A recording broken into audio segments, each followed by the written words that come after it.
आज हठात आमको एमती गाँ को जीवाई पड़ो आम के भाव नथिलु। Hello everyone, welcome to my mini blog. तो आपण मैंने आम खुशी देखिए जानी पार्थिबे आम निश्चय गोटे कुआडे बाहरीचु। हाँ, आम बाहरीचु आम गाँ को माने भद्रक। जेहेतु जने मोर सान जेजेमा एक्सपायर कर जाइतिले, तांकर माने जो दिन डेथ हेतिला आमे सेई दिन जाई पारि नथिलु। किंतु जो आमर दशा कर्म शुद्धि सब हबा पई आमे बाहरीथिलु आम गाँ को। जेहेतु आम एते दिन पर भी जाउछु गाँ को, आम से खुशी थिलु।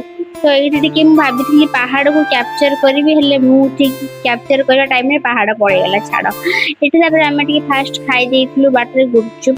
क्या एमती मो भाया मानने बाटर जदि नदी फदी देखिले कैप्चर करने को इच्छा हुए कमेंट मध्यम कहे। जेहेतु टी भद्रक ढेंकानाल डिस्टेंस अच्छी तो आम बाहर संध्या भी हो जाइला। आम आसी फाइनाली पहुंची जाइलु भद्रक रे। किंतु भद्रक जेहेतु आम घर टिके 30 किलोमीटर भाया हम भीतर को, तो आम भाभी कौन टे बाटर टिफिन करदेबू। तो मो भाई गाड़ी शोई पड़ा सी उठी केमती अनौ छाड़ू। तो आम ये खाई बरा को आलू कषा। टेस्ट सेमती एवरेज थिला। मो भाई ये मत खुए दे देखु। देन ये मोर भी पड़े आसाला।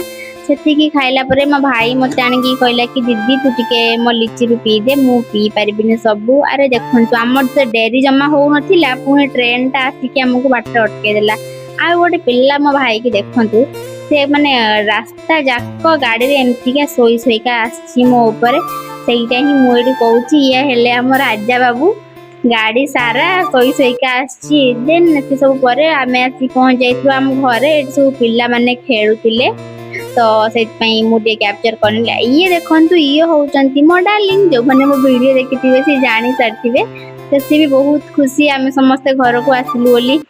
ये पुणी देखा नुआ ब्लॉग रे मु गाँव रे अच्छी ट्राए करी बहुत सारा ब्लॉग आने।